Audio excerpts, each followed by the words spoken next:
Hi, today I'm going to show everybody an example of how to create a frequency histogram in R, as well as to do some other simple data analysis actions that can help you summarize data. One of the first things that we need to do in R is we have to figure out where we are.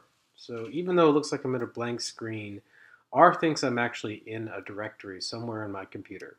And if I want to figure out where that is, I'm going to figure out where I am. So I use a command called get working directory or getwd. And if I hit enter, what I find is that I'm located in this directory. What that means is that if I was to go to my Finder, that this is the directory that I'm currently in. Right? I'm in users, and then I'm in my own home directory. A good data practice, or proper data practice in this case, is to actually create a directory where I can both manage my data as well as do various data analyses. I don't just want to put everything in my downloads folder because over time that can get to be burdensome on the computer and difficult to manage. So in this case, I'm going to create a directory. I'm going to say dir create, and then I'm going to give my directory a name. I'm going to call it Genomics Lab. And if I hit enter, right, I get my prompt back. And if I go back to my Finder window here, I can see that I've now created this directory.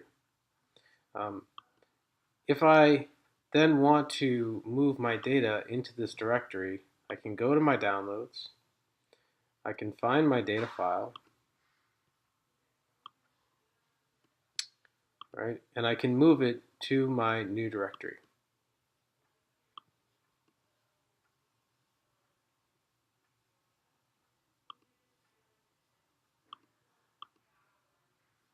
So if I open up my directory, there's nothing inside of it. I can then take my file and put it in there. So now my data is in my directory. If I want to check again where I'm at, notice that I'm still not in that directory. I've just created it. I'm still in my home directory. If I want to change my working directory, I'm going to use a command called set working directory or setwd. And here, just to be explicit, I'm going to use the full path address, the full path location of where this directory is in my computer.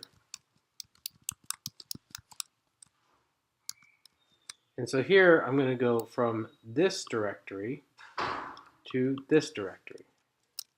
Now if I check which working directory I'm in, I am now in Genomics Lab.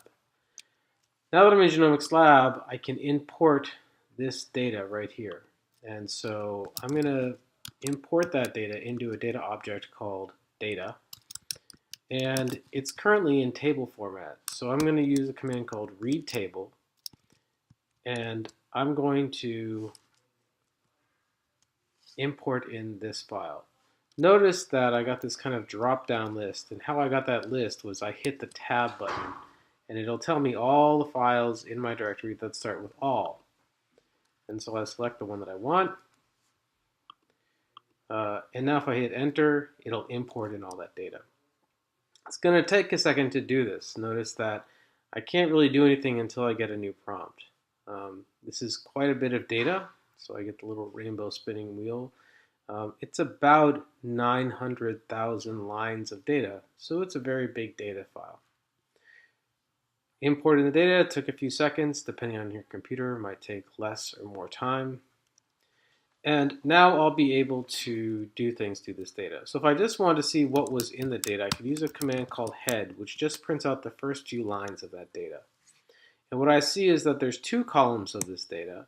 The first column is associated with the length of sequences, and the second column is actually the name of each sequence. The name is just sort of a bunch of code, but it is specific to that sequence. So there's a specific identifier. One of the things I'm interested in, though, are these lengths of sequences. We are doing an experiment where we're doing a sequencing run. And one of the ways that we evaluate how successful we are is by looking at the distribution of those of those sequence lengths to see if we got the kind of sequence that we wanted to get. Remember, in the lab, we're trying to identify the largest sequence and sequence only the largest components. So let's see how we did. One of the things that we can do is I only want to print out, I might want to figure out, well, what is the average sequence length of all of my data? Well, again, there's 900 something thousand data points, so we're going to use a R method to estimate it. We're going to use the mean method. And to do that, I'm going to look at data, and I'm only going to look at the first column. So if I put comma 1, that helps me identify the first column only. If I hit enter, notice that I now get a value for what the mean size of sequences are. So the mean of these sequences is 3,270.689. If I want to get the median value, I can do the same thing. And I can get the median value, which is 1,921. I could see how variable my data set is by looking at standard deviation. And I could also see what is the largest sequence that I got by using the max function. So the largest sequence I got was almost 55,000 base pairs long. That's great. Those are some useful numbers. They certainly can tell me something generally about my data to help me summarize how it looks. But examining this visually would also be helpful. So to do that, I'm going to use a command called hist, which is going to produce a frequency histogram. Frequency histograms are one of the most basic tools that we use to examine data. And it helps tell us about the broad nature of an entire data set. So if I was to look at this data set, I could just use hist and I could feed in that data. If I hit enter, notice that it creates a figure. This is a frequency histogram. On the y-axis, we can see that it's measuring frequency, and on the x-axis are different bins. And it's looking at how frequently things in that bin are observed. So notice in this case, it goes from 0 to about probably a little over 55,000, our longest sequence. And it's looking at how many sequences are in each one of these segments. So this is probably 0 to 2,000, 2,000 to 4,000, 4,000 to 6,000, 6,000 to 8,000, 8,000 to 10,000. So the majority of sequences, according to this figure, are in the 0 to 2,000 bin.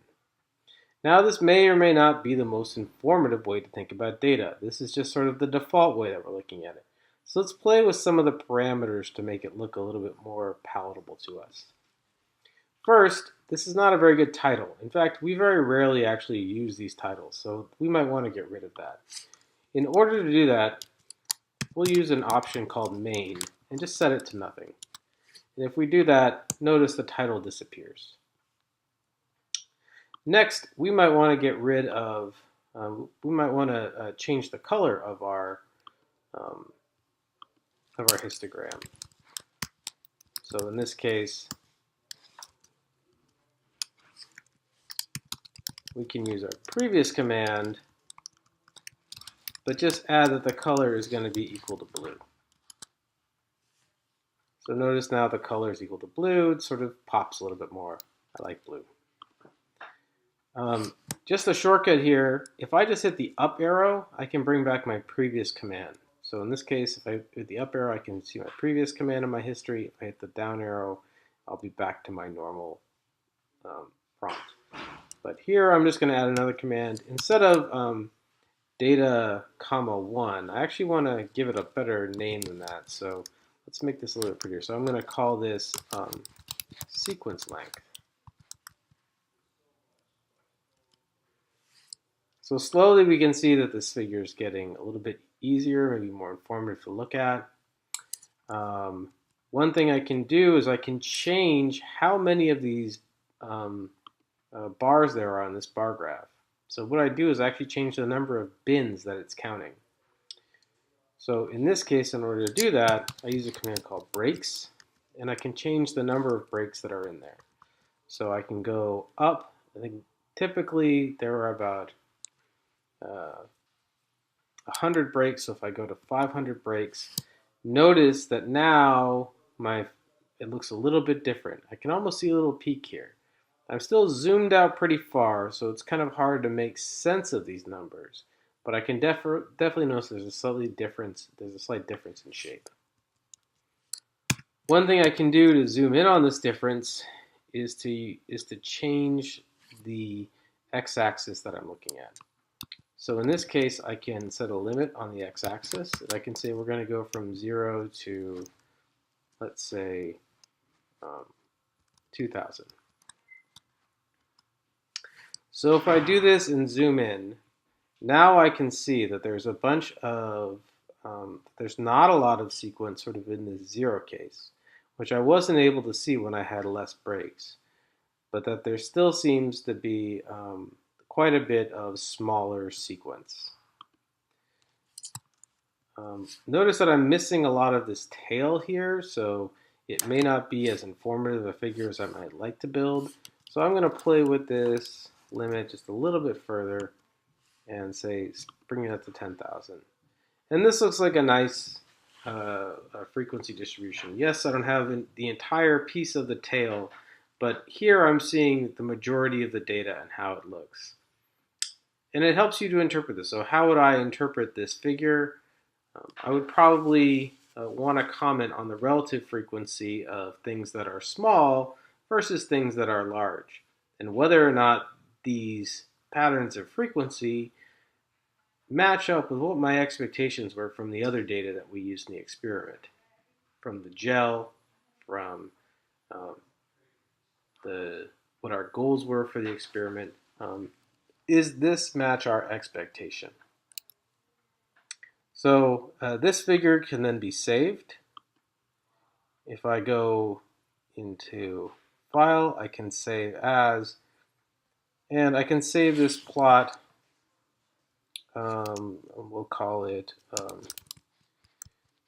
genome lengths histogram.